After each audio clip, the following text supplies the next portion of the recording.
Israel versus Palestine.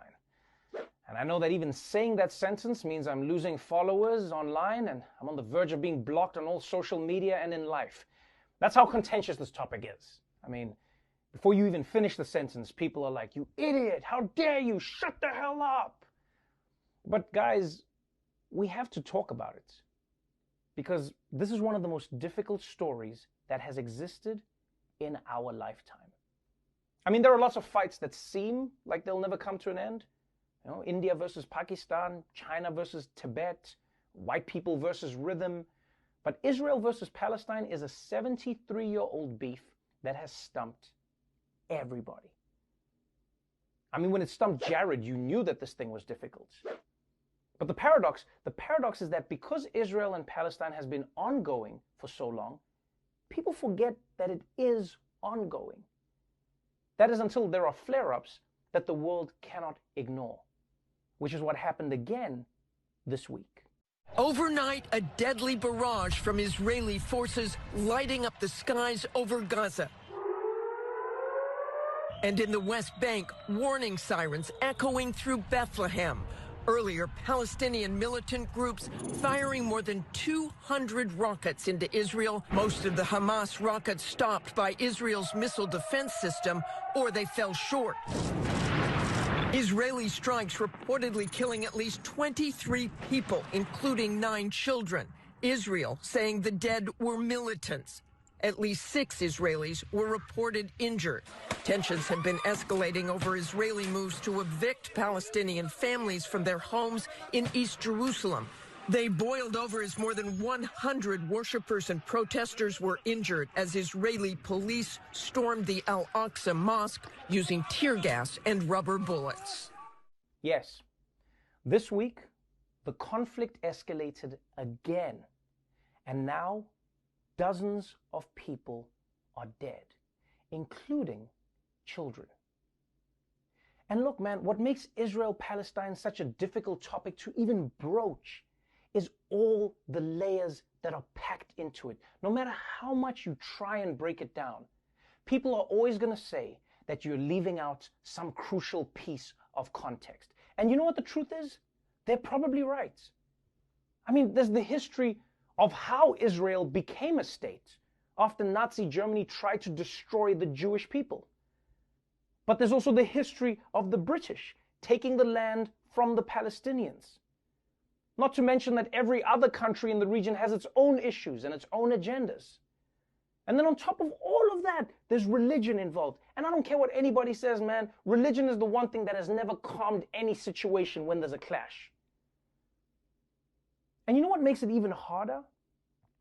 Is the fact that who's right and who's wrong always seems to change depending on when you start measuring time. This week was the perfect example of it.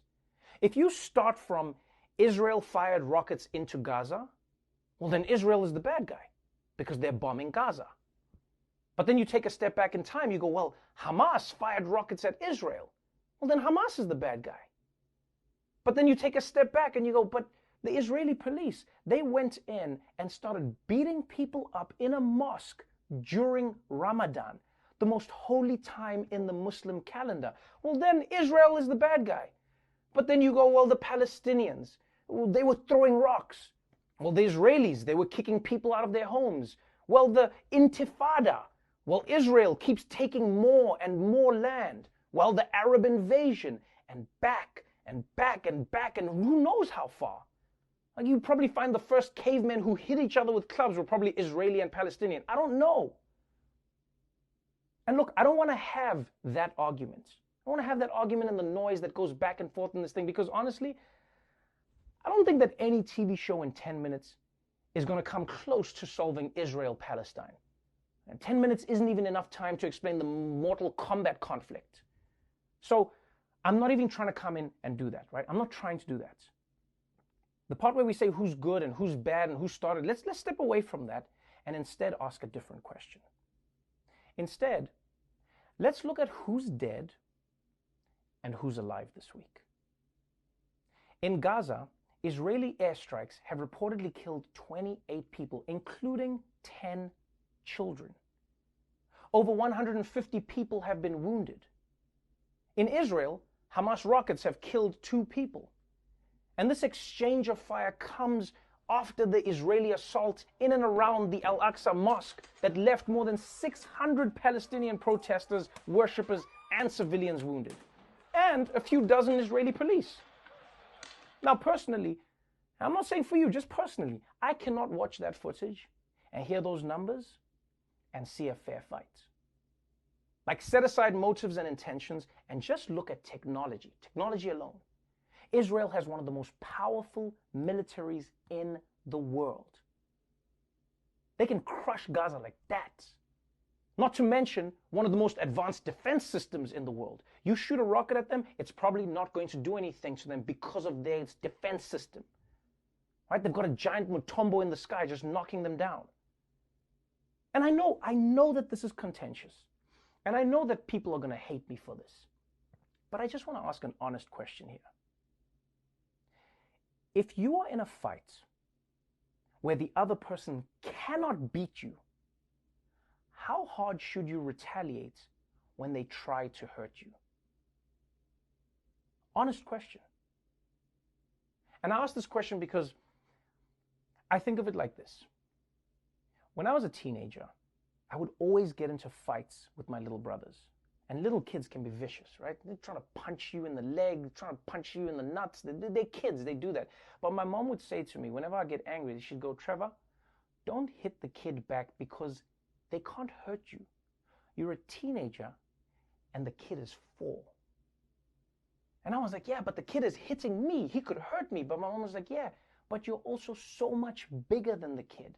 You can crush him in an instant. And please don't get me wrong right now, because I know someone's going to watch this and go like, oh, you're comparing Palestinians to children. No, I'm not doing that. I'm telling a story about myself. Honestly, I am. Because what my mom made me understand is that as a person who has immensely more power, I had to ask myself whether my response to this child was just or necessary. Could I find different ways to deal with this? Whether I felt aggrieved or not, or whether they were fighting fair, was almost irrelevant. Was I even able to ask myself the question about why they were doing what they're doing? Was I willing to admit guilt? This was all part of the question that I had to ask myself. But the main question I ask in this situation is about power. And please, again, I know this is not a great analogy, because I'm not saying Palestinians are children. I'm not just saying they're all children, right? I'm not saying that they're harmless or that they're irrational or acting out. I'm not saying any of that. I'm not. I'm just talking about the difference in power, which is something we do all the time. I mean, think about policing. If a man has a knife, should the cops shoot him? In many parts around the world, like in the UK, they say, well, we're going to do everything we can to try and not shoot the person, even at risk to ourselves, because at the end of the day, they brought a knife to a gunfight. So what's the right response? Well, I mean, everyone has a different answer to the question, and I'm not trying to answer the question, nor do I think I'm smart enough to solve it. All I'm asking is, when you have this much power, what is your responsibility?